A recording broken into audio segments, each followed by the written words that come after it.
السلام عليك يا ابن فاطمة الزهراء عليها السلام.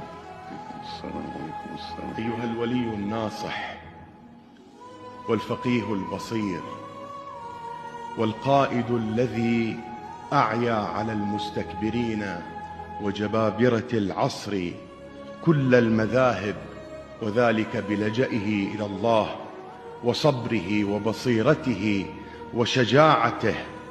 سيدي يا ابن الجواد أيها الخامنئي العزيز، من مقامك يا وليي وقائدي ومرجعي هذا الرجاء، وكلي طمع في جودك وكرمك، وأنت الكريم ابن الكرام، وهو أن تكون شافعا لي يوم القيامة، وأن